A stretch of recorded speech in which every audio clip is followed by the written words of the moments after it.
No! No! No!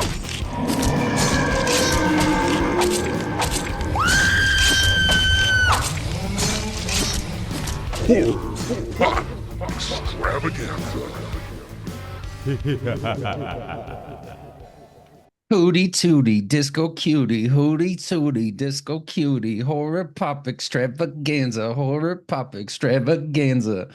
This is episode 55, horror pop extravaganza. I am Pops Ghostly. With me today is Richard Weiner. Richard Weiner, Dick Weiner. Dang, what a name. You better have a weird, super long, gross penis if you got a name like Dick It's Weiner. a big, long, greasy sucker. And we're going to talk about some grease today, boys and girls. What? Welcome back. Sorry, I dropped something. Give me a second. Welcome back, Horror Pop Extravaganza. Ghosts, we are so happy you are here. This is episode 55. And we are talking about a greasy slime bucket of a movie. As I was rewatching this, I was like, how the fuck would I describe this to someone? Like, how do I describe this movie to somebody? And I was trying to come up with any sort of notion. And the closest I got was Napoleon Dynamite, directed by David Cronenberg. And Yep. Nailed it. Nailed it. that's about it. Yeah. And I love it for that. But this, before we get started, came from a listener of the show, a really cool ghost out there that I actually know personally, Michael, who, he loves your response to a lot of this stuff. He's the one who had recommended, what was that fucking Spanish one with the zombies and the fish and the weird Oh, shit, and shit. the albino kid, Mar Negro, Dark Lake or some Dark Sea, Nar Lake. I don't know, but yeah. Anyway, same guy said, "Hey, bring this one in," and I think I might have brought this to him originally. I don't know if he brought it to me originally. Either way, this was back when we were doing those movie guys podcast, and we came across this fucking little weird movie called The Greasy Strangler from 2016, which is almost, dang, 10 years ago. 2016 is almost 10 years ago. So, The Greasy Strangler, had you heard, I mean, anything, did you know anything about this before I was like, yo, watch this fucking movie? I remembered you guys talking about it on those movie guys, and I remember Phil just being disgusted by it. And I'm on deck with Phil, man. This movie is wow. It's pretty greasy. Ugh. Again, and we'll get into all the details. And I do believe there's two camps for this movie. You either really fucking like it or you really don't. There's not a lot of in between. And Nope.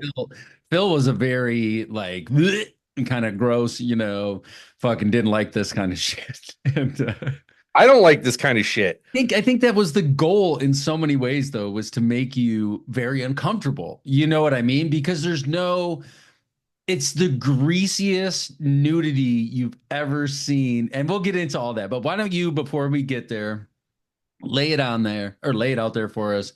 Who's in it? Who directed it? And I want to say he just picked up another big something or other. The director of this.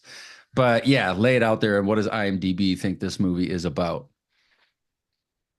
All right, The Greasy Strangler from 2016, unrated. Yeah, Not so surprised about that. gotta be, dude. Gotta One be. hour, 1 hour and 33 minutes, directed by Jim Hosking, written by Toby Harford and Jim Hosking, and stars Michael St. Michaels Yes, as the Greasy Strangler, and Big or Rock. AKA Big Ronnie. uh, Sky Elubar, Big Braden. Why do they both get to be big? Everybody in the movie was big, dude. Like Big Paul at the car wash, and then Big. It seemed like a lot of the people they just kept calling him Big this or that, but I guess it doesn't really matter. But him, I've seen in some other stuff too, and I really like this dude as an actor, Sky Elobar, like even Yeah. and Michael St. Michael's, because I don't think, and her once we get to Janet, she's actually had probably the biggest career out of any of these kind of core three characters that we spend most of this movie with. But Sky Elabar, yeah, I've seen him in some shit. And I'm like, yo, dude, you can fucking show up though. Like, and I think you'd have to be able to do something like this and carry that weirdness that I don't know. We'll get there. But anyway, please continue with the cast because Janet's definitely worth mentioning.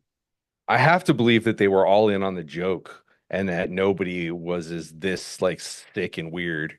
Oh no, But dude, it was all in on the joke for sure. it was Elizabeth DeRozzo played Janet. Awesome.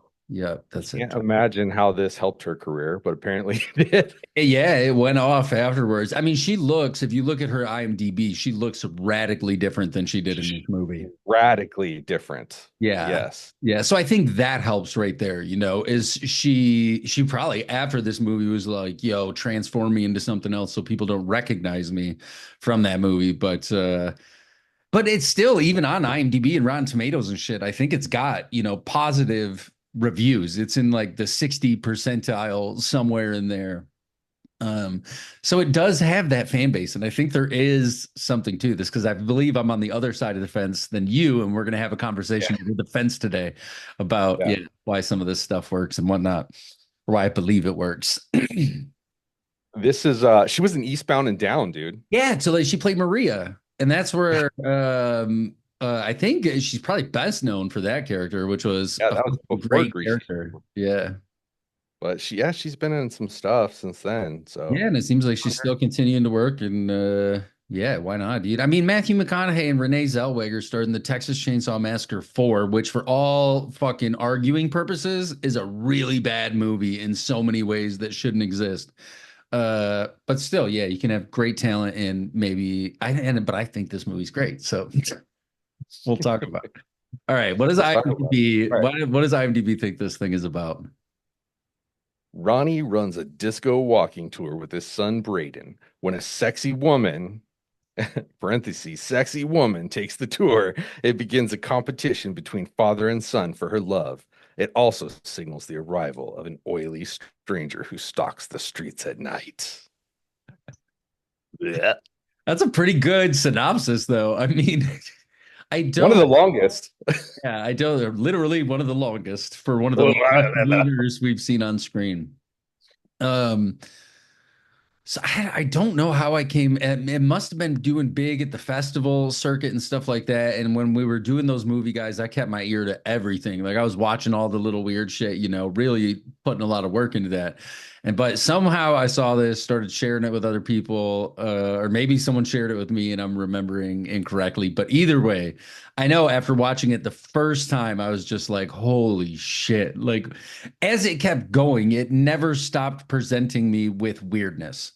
And when I Yeah. say Napoleon Dynamite, directed by David Cronenberg, that's exactly what after rewatching it, the music cues, the weird, quirky, like small $20 Casio piano, like do, do, do, do, do, do, do, do, do, do. Strange breaks. I would say this is even stranger than Napoleon Dynamite narratively, much stranger narratively, but the characters present themselves almost in that same way. It's that, Uncle Rico, Napoleon, and Kip relationship type. And then Deb shows up a little bit, but everybody is just off kilter a little bit. Like everything, the whole world is off kilter a little bit. And we open up, I want to say, with Braden bringing his dad coffee while he's in bed. And he's we're just in banana hammocks for the most part. Like everybody in this movie is either in like short shorts or a sparkly suit, some other shit, which not to get sidetracked, but I just watched that Hey Santa, that new Jack Black thing. Fucking awesome, dude. Had a really, really good time with that. Yeah. I was thinking of his sparkly suit. He had like a Satan exercise outfit on, and he's like, what the fuck, dude? And he's like, oh, I picked this up online. But everyone in this movie is in short shorts, if not, partially naked, all the way naked. And he walks into his dad's room. He's like, oh, hey, here's your coffee, dad. And he might even say, like, it's not fucking greasy enough or something like that. I don't think he farts right here because he doesn't fart until he shows him his actual bare asshole. He's like, I got one last thing to say to you. But we jump, I want to say, pretty quick from there to our first walking tour. And they just dress in pink turtlenecks with little like skater shorts on, like disco roller rink, what you would think shorts, but these ones are a bit loose. And he's walking this group of individuals around. just showing them empty buildings where disco things had happened. He's like, "Oh, here's where the earth, the wind, and the fire all worked." Or, Cool from Cool in the Gang, he worked at this place. And then he's like, "Okay, tour's over." And this dude, though, he's like, "I thought there would be beverages on the walking tour." And he just he keeps like, "I don't want a fizzy pop. I just want a." What are you thinking at this point up into the movie? We're only like 5 minutes in, and what are your thoughts, here? I felt like this movie was giving me a mental illness. This was like as close to living in mental illness as you could get, like through the camera lens. And it was upsetting. Everything about it is upsetting. That the casting, the tight clothes, the set design, the music, it's all designed to be upsetting and get underneath your skin. Yeah. And it was on my skin from the very first moment. But at the beginning, I didn't know if this was a crazy person who made a movie Yeah. or somebody who was just like, I'm gonna make the most fucked up movie ever made. And I think you're probably the latter of the two. But to me, it is also, there are layers of comedy in here. Like this shit hits on a horror comedy level, but I think it's jokes only some people like. It's, Yeah, yeah, but like I saw that they were trying to be funny, but yeah. I didn't laugh. I always had like a sneer on my face, and it's just like I could smell grease. Oh, the grease, so Oh, much grease. dude. And like I got that they were like it was funny, but it also kind of had that Family Guy humor where it would go on and on and on, and I was just like, Sometimes it would, yeah. Sometimes it hits a little bit long, and I'm not here trying to argue this is the best movie ever made or a perfect movie. I'm just in the camp of it is very enjoyable, but sometimes yes, the jokes run a little long, but some of the jokes are so good, dude. For instance, right after these guys leave here, he goes, they separate from the tour, and Janet maybe talks to Braden for a little bit, like, "Oh, hey, I kind of love you." And Braden's awkward. He's different than his dad in every single way. And we get into the physicality of their differences later on. ah. I will say that I did love the guys that were on the tour and was happy that they came back later Right. because those guys were fucking gold. I could watch a movie about those dudes. Those Oh, three. Yeah. yeah, yeah. When he's like, "What word are you saying?" But this is where you were talking about the joke going a little bit long, where he's trying to say potato, and he's like Right. patata, patata, whatever he's saying, and the other guy's like, "Oh, and this goes on for probably 15 seconds, and in movie time and watching TV time, that's a long time." And he eventually though says, "Oh, potato." And that's where we see the Greasy Strangler, I think, the first time, because he wanted to Yeah, kill those guys. That's what brought it out of him. And so the Greasy Strangler shows up after he can't get his chips. He punches through the machine at some point because I know he takes the chips at the end, but kills these three. And he likes to squeeze people's fucking necks till their eyes pop out of their head. yeah. Yeah. And the one guy's like, "No, I own a company and all this shit. Like, don't do this to me." But then we learned that every time Big Ronnie is the Greasy Strangler, because they don't hide it, at all. Right. It's Big Ronnie from the beginning. Every time he's a Greasy Strangler, he goes to the car wash that's run by a blind man and just stands. He's just standing in between the fucking flapper things, like, Ah, yeah. And this is the first time you see his huge dong hanging off of him. And it's not like nothing in this movie is attractive. Like it's not designed to make you, no. yeah, it's not designed to make you aroused. And dude, you knew going into this that I have a problem with old people and naked old people really bother me. But this guy's uncircumcised dick knocking around between his knees was fucking upsetting. And it doesn't go away. It's not like, oh, dick shot. Oh, they really took it there. No, this guy's dick is on display for 90% of the movie. Right. Even when he's wearing clothes, you can see his dick. Disco, the purple disco. But he's just talking to Big, I think Big Paul is Yeah. who works at the car wash, and him and Big Paul have a history. They used to go out discoing together. Um, and their mom had left. I can't remember, with Prickly somebody. I can't remember what his name was, who had rock hard abs. He made me punch him in them, Janet. They were so tough. He said he didn't even feel it. So now where do we go from here? He does kill those. We're introduced to the idea of the car wash, and this is where he goes because we see it quite a few times.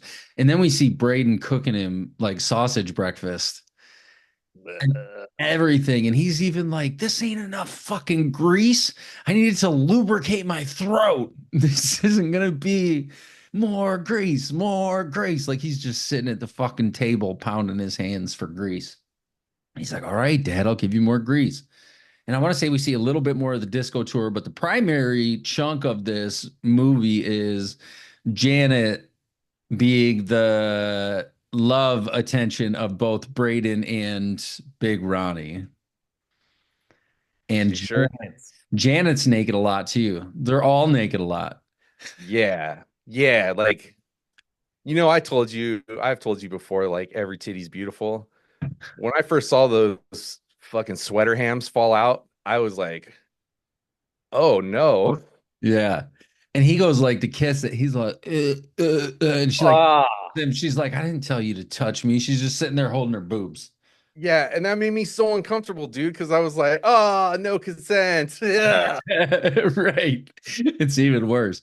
But then I mean, this is probably the lightest of all the weird sex things that happen in this movie. Yeah, this is just like show and tell. It gets worse. It gets so much worse, but so much better at the same time. So then where do we go from them? I know she starts to hang out for a little while. Big Ronnie's getting upset and he's like, you probably never even, I'm gonna tell her that you shit the bed and my wife left me because you shit on the top of the TV and you're still shitting the bed every night. When he said that at first, I thought he was gonna say piss the bed, but he's like, no. No, Gets to bed every night. Yeah. Bullshit artist. You're a bullshit artist, Dad. You're a bullshit artist. And he keeps threatening to evict him the whole time. He's like, yeah. I'll fucking throw you out if you don't let me hang out with your girlfriend later on.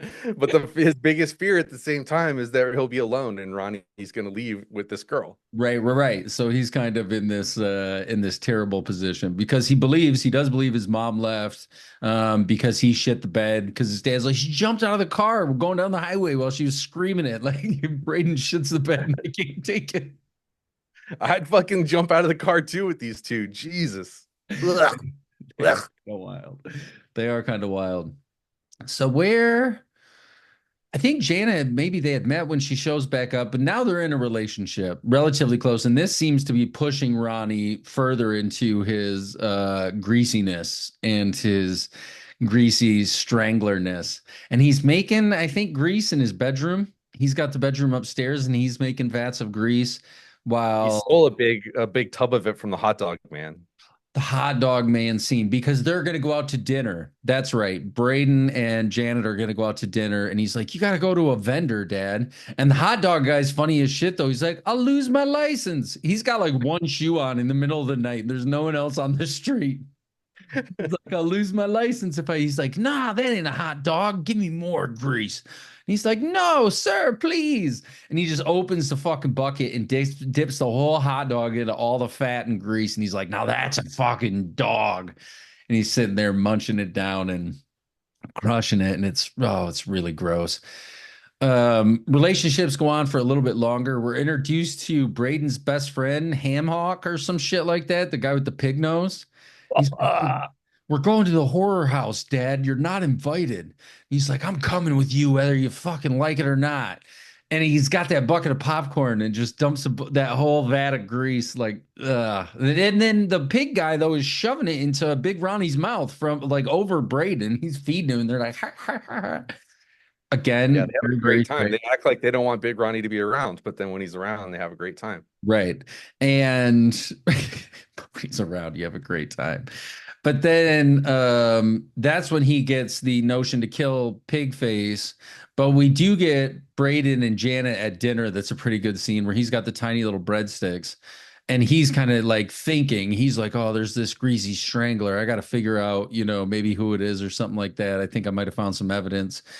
But either way, Greasy Strangler shows up at Pig Nose's house and squeezes his neck till his eyes explode. And I wish I could play some of the dialogue from this movie because it's the dialogue for me is what makes the movie. It's the way they talk. It's the cadence with which they talk. It's the weird fucking conversations. It's the fact that the dad's like, I'm going to take Janet out. I got to get to know her better because and if you don't, I'm going to evict you. I'm going to send you away. And then he takes Janet out, though. He's like, this is the most exclusive fucking club ever. They got frothy cocktails, $15 a piece. And then they cut to the disco club, and it's just like him and her on the dance floor dancing so awkwardly. And then another kind of tall, gangly, older gentleman behind them dancing, and then he gets behind him, and they're just kind of all three thrusting in the same direction. So yeah, take those two things. Take Napoleon Dynamite, David Cronenberg, and sprinkle a little Rocky Horror Picture Show on top because I feel like you get a lot of that weirdness in here as well. And they're all dancing. Then they're out on the bench, and he tells her this story. He's like, "Yeah, I'm fucking limo driving or something. I'm driving around Michael Jackson, and we go to the club, and I start playing Smooth Criminal. Pretty soon, me and Michael are fighting everybody. He's like, Michael punched a guy so hard, all his hair fell out. He's like, then we meet these two like Korean twins, and we're banging away on them for a while, and then we just cover them in our warm, frothy cum. Like it's just so gross. It's Dude, I that's think the thing what about you're this. Like, doing is supposed to make you do that. I think your response is what you're supposed to get from this movie. but why would you want to make anybody feel that way? That's horrible. There's so many problems in the world, and now I have another problem is that I can't unsee this movie. It's burned in your brain forever because It's you're right. funny when you are doing the dialogue funnier because you're keeping it brief. Yeah, In the movie, this shit goes on and on and on to the point where you're like, holy crap, how did he memorize this nonsense? and some of it, I don't wonder if he wasn't just improv because when he's Like that talking, yeah, story, I was yeah. like, dude, come Well, on. not even a lot of the story. For me, it was when he, even though that story, I hope that was improv because that shit was funny, dude. So funny. And I did get a chance to interview Michael St. Michael's after this movie came out. I'm gonna have to go back and dig and see if I can find it. Maybe he had some more little nuggets that he had told me about the movie.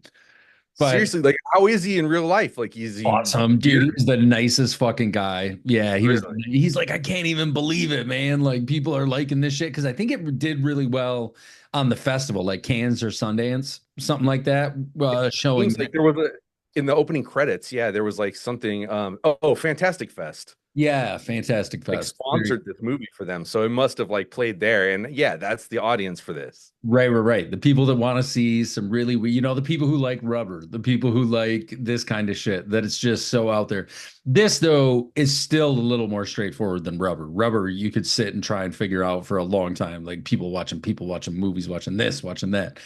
But this one is very strange, but it does have a, like I said, on Rotten Tomatoes, I think it's like a 62%. There is something here, it's not just me being like, oh, Joe likes a fucking weird movie. That's not, that's, not this case. So shit. Oh yeah, the weird disco club and the weird Michael Jackson story. And then I think he sees Braden at breakfast, but this is where he's wearing the purple jumpsuit though that has just like a see-through crotch part, and they have the biggest bushes you've ever seen in this movie. Oh my God, the bush Add in to it, this. Ben, to hide whatever you're trying to hide for the prosthetic or all that shit for sure. Um, but he wears this purple disco jumpsuit that you can just see his dog like running down his leg, and it's super tight. He talks to her and she's not convinced at first. And meanwhile, Braden's still like, oh, my dad's going to go do this. And then I think at some point they're all having dinner, and even Paul and his dad laugh at him. Blind Paul, the car wash guy. They're like, ha, you should be on fucking medication like when you were a kid. They used to give you these pills to make you normal or something like that. Because he's like, I want to come out and disco boogie down with you guys. And they're like, no way, no way, you suck. Let's go get greasy. Meanwhile, so he's figuring that out. And then Janet ends up turning and falling for Big Ronnie a little bit. And they have some really uncomfortable sex scenes. But that's after the weird one where Braden calls her and he's like, hey, I think my dad's a Greasy Strangler. Let's have phone sex real quick. Ugh, this part really upset me. Like, I didn't know that something could be more upsetting than a giant dong.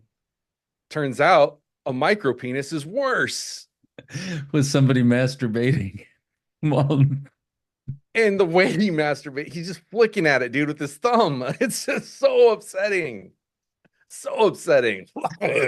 And then meanwhile, he's like, ooh," and she's just like, oh, pretend I'm like, I don't know, something. But yes, it's very upsetting. It's probably the most. There's so much of his O face, dude, in this movie. He's just like they just like hold on it, and he just like comes into camera, and oh, it is ugly. Right, because she gets on top of him the first time they do it, and he's got that face like, Janet, am I doing it right? Am I doing it That right? upset me too.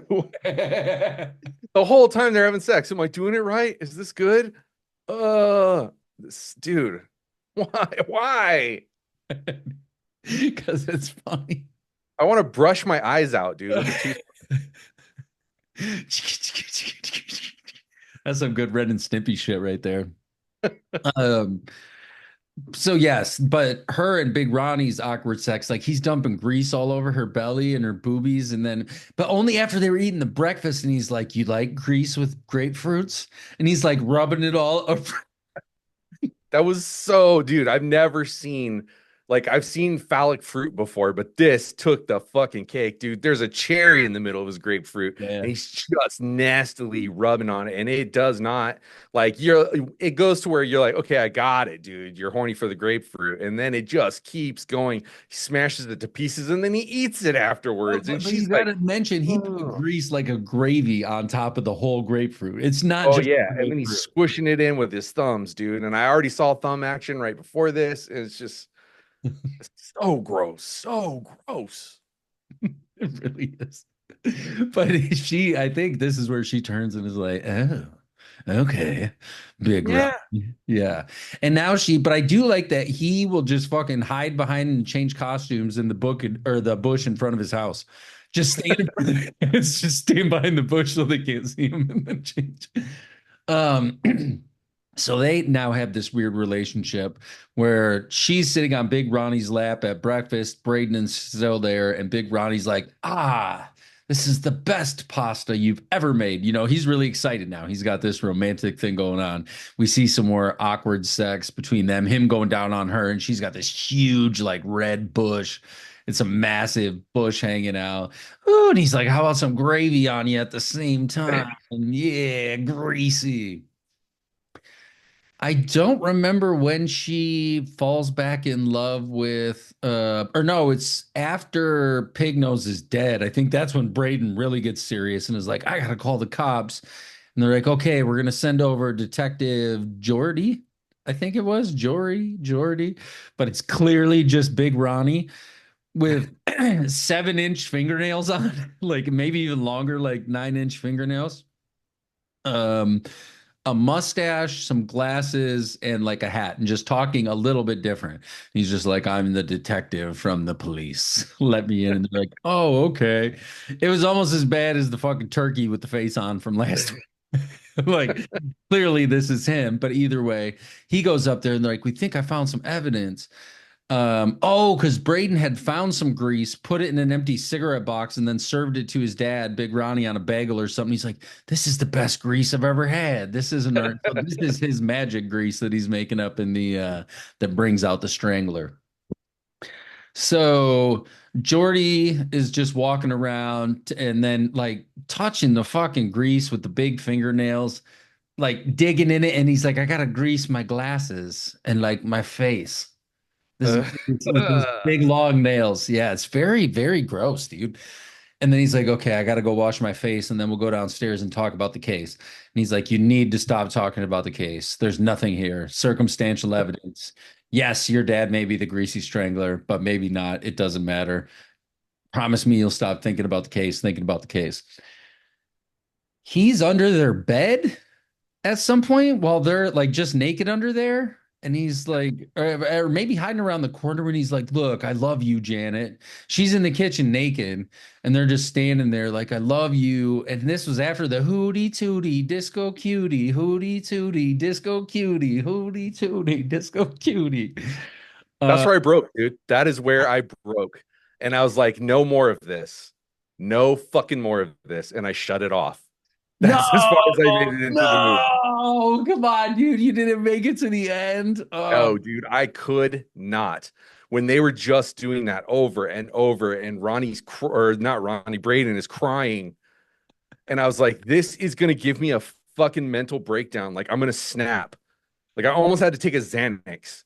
And my wife was out sitting in front of the fire reading a book. And I was like, I'm going to do that than to continue going through this hell that fucking Pops Ghostly has chosen for me. Dude, it's so good though. No, it's not. Yes, it is. All right, you have to commit to me from now on, though. You're gonna make it through a whole movie. You I got could not do this one, dude. listen. If you gotta I sat through pause, Thanksgiving. if you gotta pause it and take a breath and be like, because you gotta see. I mean, I'll talk you through the end where this all This goes. show is it's horror mixed with mindfulness. I was mindful enough to stop what was happening, being like assaulted in the eyeballs by this film, and you should support that, dude. Okay, I support you. I do. I couldn't. No amount of breathing. Breathed all the way through to this part, and it didn't help. Okay, it Cutie, just messed me up, and cutie, disco cutie. I could not see his uncircumcised anaconda dong 1 second longer. All red at the end too. Like, why is it always all red at the end? Like a Dude. little. Okay. Now, from this point, for the audience, talk me into making me go finish this movie. Listen, I mean, Dude. because the Hootie Tootie Disco Cutie happens again once she gets back with Big Braden, then they do it to Big Ronnie. But then Big Ronnie really starts to lose it. Like he's going full now, greasy strangler. Was it before?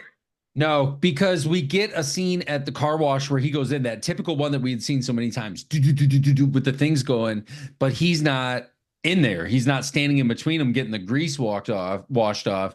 And then he just shows up to Big Paul and he's like, fuck, let's go disco dance to Big Paul, and then pops his eyeballs out and cuts his head off with a saw. And then he's dancing around with it for a while. And then Janet and Big Braden are gonna kind of have a relationship together, and I don't or he shows up as the Greasy Strangler, Big Ronnie, and snatches her and takes her away. And then Big Braden's like, oh, you want to get greasy, Dad? Let's get greasy. And he goes into his dad's closet and climbs into the bucket of grease. And then he comes out now as a Greasy Strangler. So now you got two Greasy Stranglers, both naked, micro penis, massive dog running around together. And they end up killing Janet. They end up killing her together, which is fucking strange. And they eat her eyeballs after she's dead. And then take off into the wood. Or first they, I want to say, get cleaned up for a little while. And he's like, I actually like you, son. And he's like, oh, Dad, you're such a bullshit artist. And he's like, no, really. He's like, you were kind of a pain in the ass as a baby. You fucking made it real hard to score with chicks and shit, but you're okay now. And then now they're gonna go kill Ricky Prickle, their Braden's mother's new husband. They're gonna kill Ricky Prickle, who's like a superstar athlete. And they take off into the woods. We just cut to them in the woods, both covered in grease, chasing this guy around. And I want to say they get him. But then they're up on a mountaintop watching themselves tied to posts like you would tie a witch to a stake to burn up. And there's this really strange firing squad down there that just fills them full of bullets as the greasy versions of themselves are watching from the mountain. And then their heads explode and all like champagne bottles and all this champagne and like confetti starts flying up. And it starts shooting out everywhere. And then they're coming at the screen at the end, like we're coming for you, like we're gonna come get you. The Greasy Stranglers are coming to Bromley's house. They're there to get you. Or Dick, what was it? Dick Richardson? Richard Dick Dickerson? Dick Wiener. Wiener. Yeah, Richard Wiener. And then you kind of cut from there. But you didn't make it through, and that's okay. I'm glad. I'm glad I called. Either. I don't think you made it through rubber either because you had to fast forward a little bit. At least I fast forwarded, so I saw what was happening. This dude, I had to get it out of my life. That's how bad it was. I needed to be clean of it. I did. This plays into your biases against the elderly population, against naked people, against funny things. But I do understand. There are certain movies where I know people are just like, fuck. And I'm sure you're not the only one who either turned this off or walked out of it. I'm sure there was a couple of people that walked out of it when it premiered. But the people that were sitting there laughing their fucking ass off the whole time, I think outweighed the people who walked out of it. And I believe it is just I sat through 3 Human Centipede films all the way to the end, and I couldn't get to the end of this.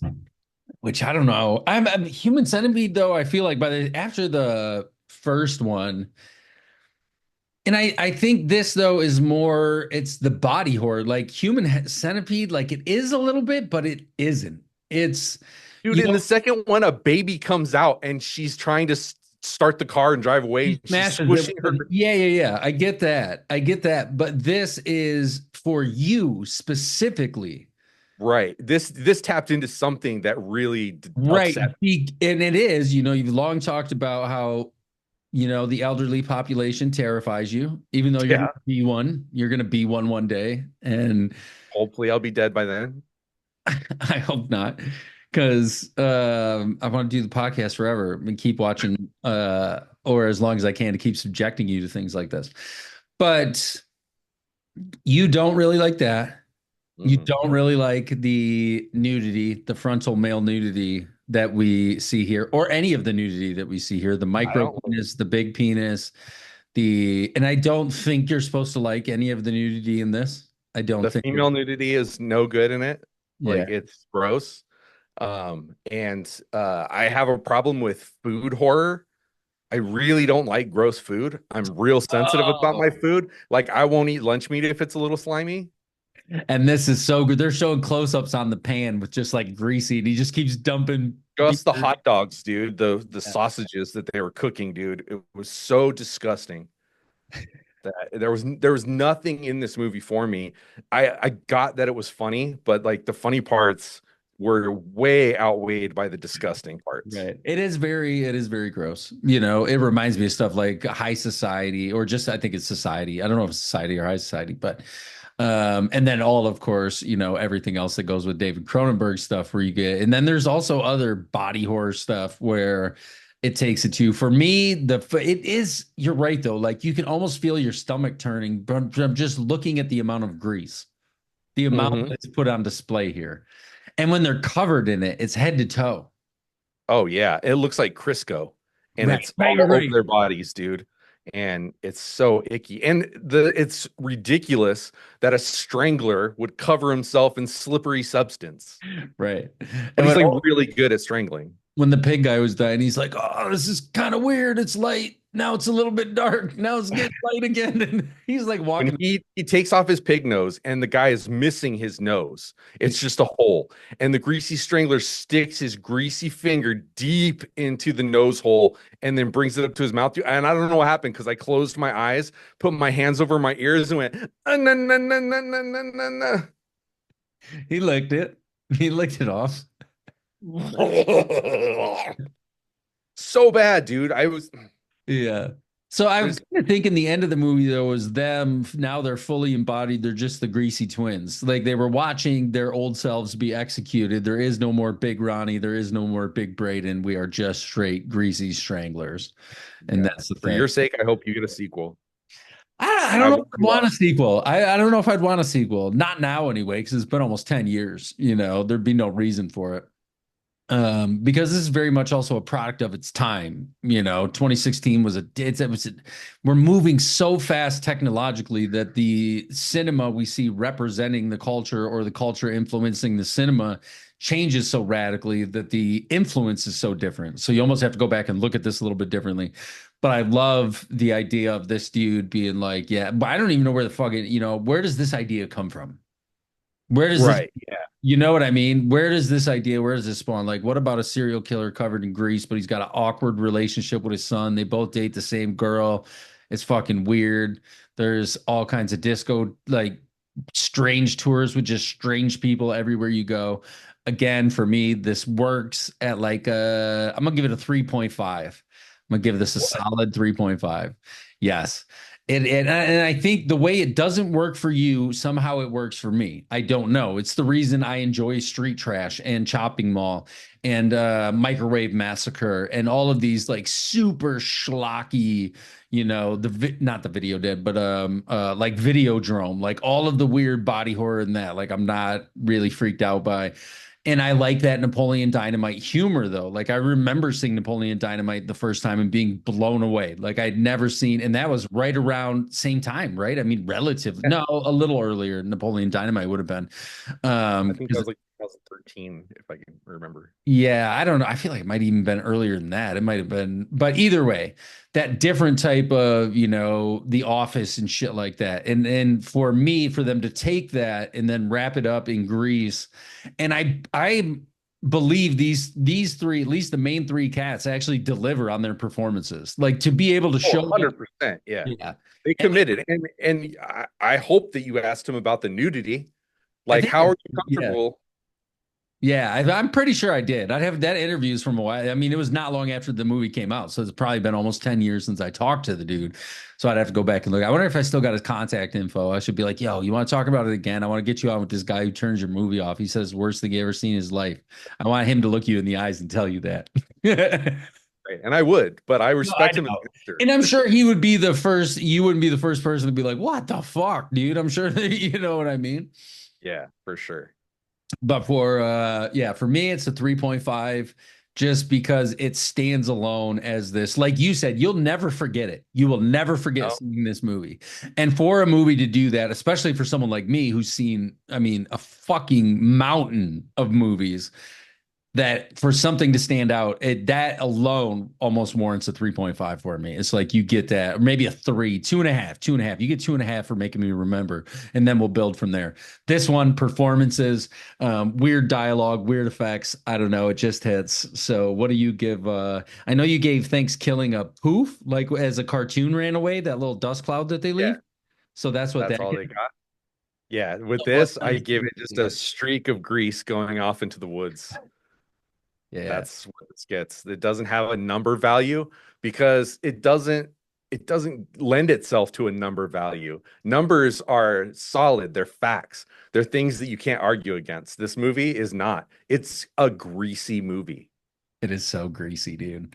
But It is. I think if you had seen something like Slaughtered Vomit Dolls, then this Never seen that. So. you'd be like, oh, this is way better than that. You know what I mean? That's just pretty much puke porn. Like some guy had it, but it's yeah, a lot of people just throwing up and then drinking it over again on screen.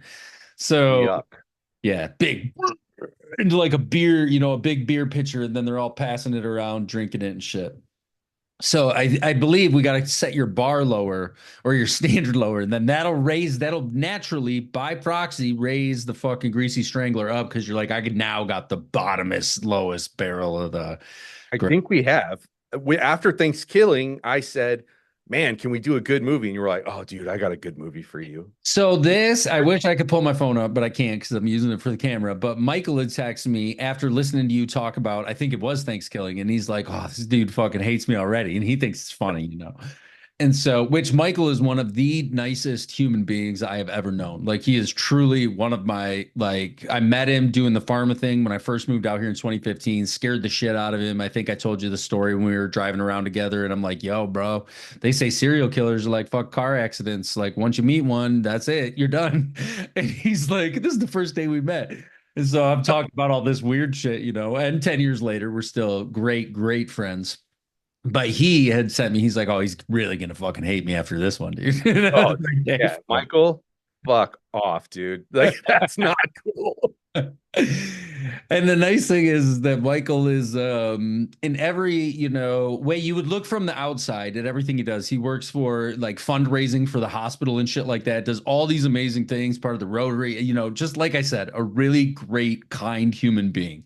When my parents got in that accident up there, he went up there, took some shit to the hospital before any of us could get up there shortly thereafter, but just a great dude, but loves trash horror and going down these fucking weird rabbit holes. And so I love supporting his bad habit. This is his one vice, is his trash horror movies.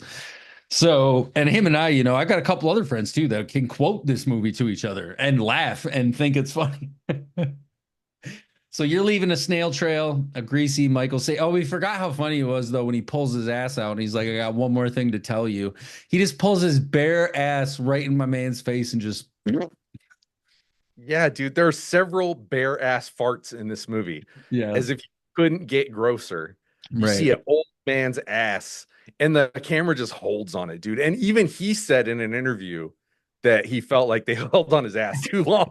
And even when they're doing the hootie tootie disco cutie, she starts talking with her ass like Ace Ventura, like, not your ass, Janet, not your ass.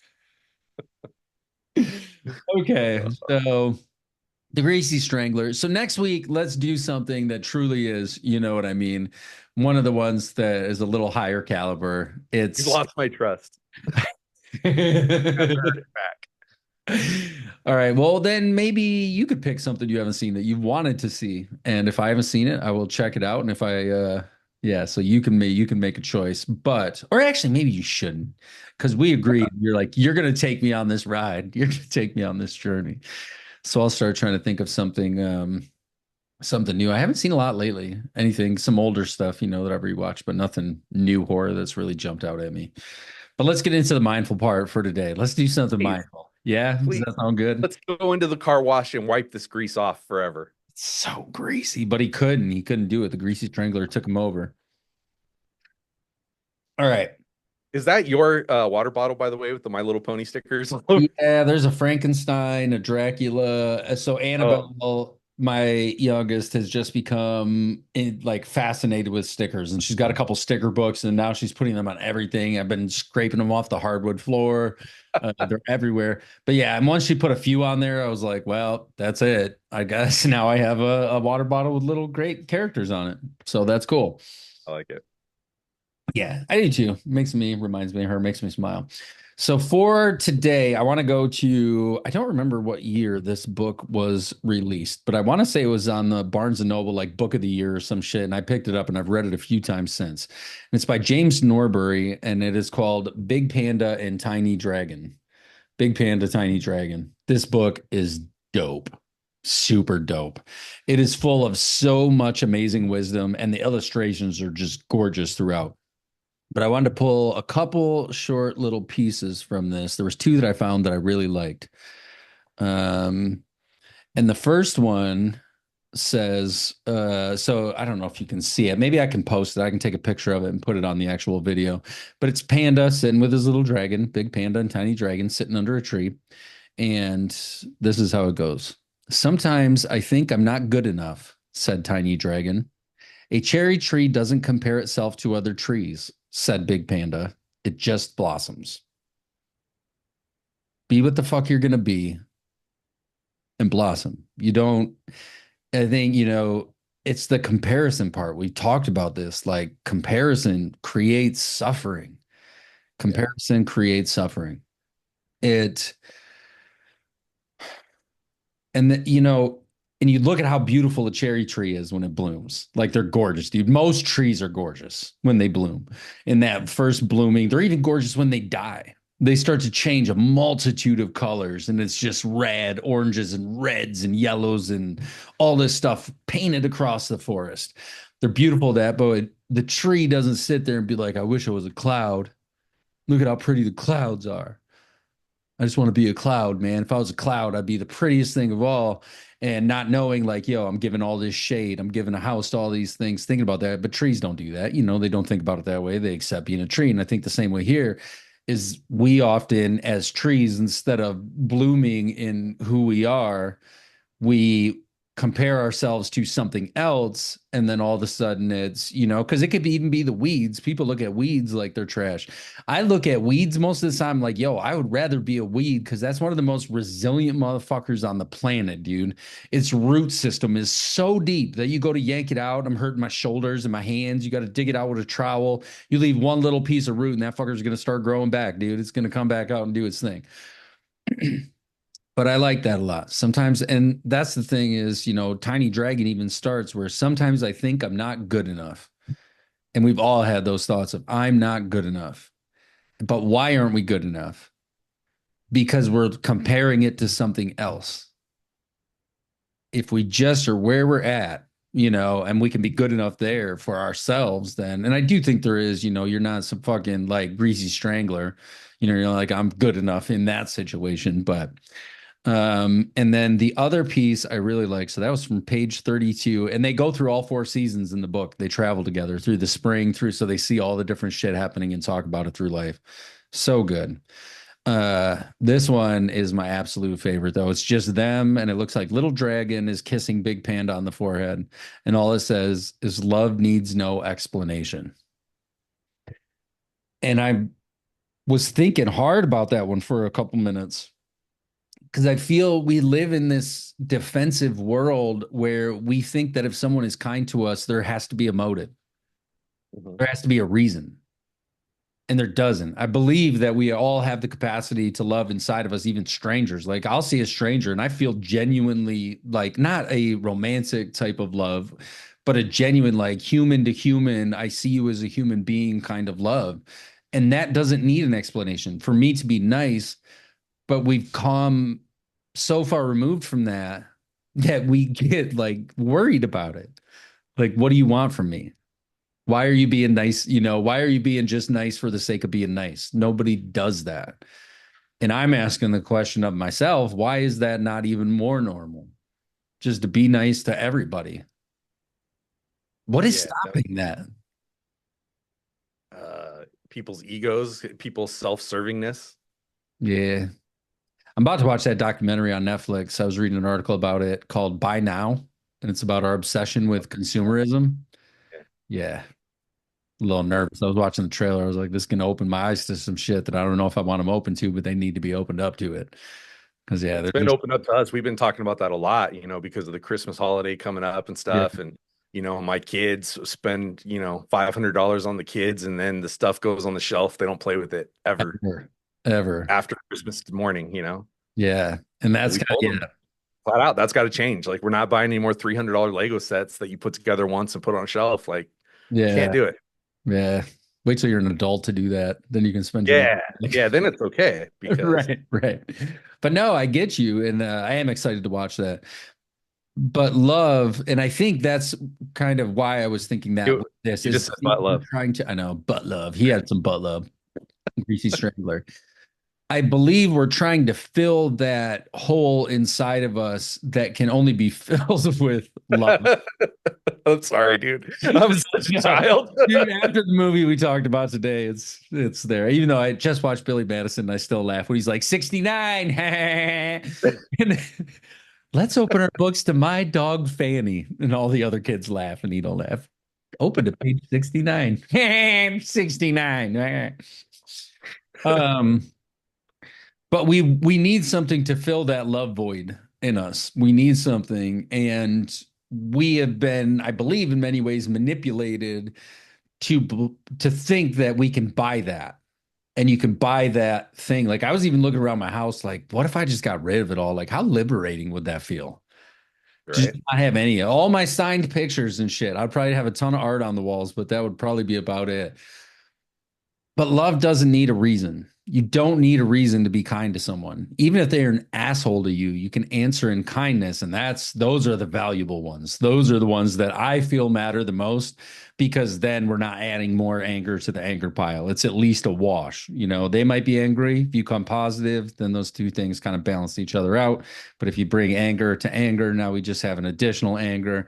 And then you'll probably bring some more anger into that because you'll talk to somebody else and you'll get them angry about it through your stories and be like, you'll never guess what the fuck so and so did. Oh, okay. Now that's shared. Now we're adding more animosity, more anger. They might share it with somebody else. You might be angry at your kid. Now that fires back, and that's even more anger added to the pile. Whereas if you meet it and you're like, you know what, I'm gonna try and meet it with love, and I don't need no fucking explanation for that. I love you, homie. Deuces.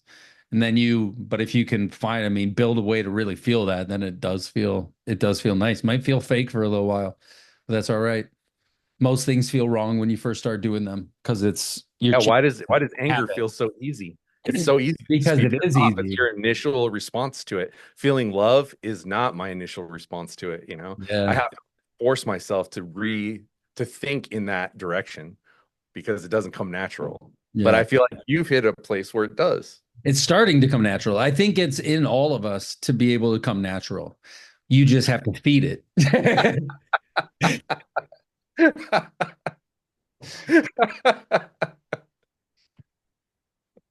That's what she said. But yes, I do believe it is inherent in all of us. But which garden are you growing? And it's, you've got to feed that one and grow that one and tend that one until it's the dominant garden. And you've got to get rid of the shit garden that is the easy one because it's easy to see. Like, imagine you're walking out your backyard and you got a garden, right? You got a garden in the backyard, got a couple rows of this, couple rows of that. You walk out there, and all you've been tending is shit stuff. So it's easy to be angry because you've been growing angry corn, angry fucking tomatoes, angry green beans, angry whatever else. You've been growing all this angry shit. So it's easy to see it and it's easy to get there. Be like, look, angry. But if you grow a different garden that's more mindful, kind, all of that stuff, then it's easier to see that and easier to get to that place quicker, as opposed to if your default is anger, which I think most of us are prone to default ego selfish. You hurt me. I'm justified in being angry. So now I'm going to be angry back at you. Something went against what I think it should have been. So I'm angry about reality. I think it should be different than it is. And that's now causing anger and suffering and things like those that we bring to the table. But love needs no explanation. Anger, I ask people, like, what's your reason? If somebody's acting, but I'm still kind of that person, like, we were raised like, why are you being fucking nice? I don't know. Like, what do you want? You trying to skis me? What are we doing here? But I'm getting away from a lot of that. And so, yeah, Little Panda or Little Dragon Big Panda. It's a fucking cool book. I mean, you could just keep reading. Every single page just has something good on it. Like, are you ever mean to yourself, Big Panda? Big Panda watched the ripples spread across the lake. I see how gentle you are, tiny dragon, and try to treat myself with the same kindness. Like every page, dude, I'm telling you, this book is fire. It's really good. And Well, it's like you're the big panda and I'm the little dragon. Little Dragon. Yeah. Yeah. You got anything else you wanted to add to what we were talking about here? Nah, I agree with you that like yeah, you can't trust strangers. Especially greasy ones. Don't trust a greasy strangler, dude. Don't No. trust a greasy strangler. No, you can trust strangers, maybe not, but just be nice. Be nice anyway. Costs nothing. It's free. Find a way to love each other. That's it, man. For the Horror Pop Extravaganza, episode 55, I have been Pops Ghostly, And I'm Dick Wiener. and we'll grease you up next week.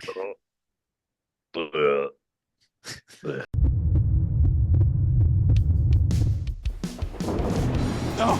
No! No!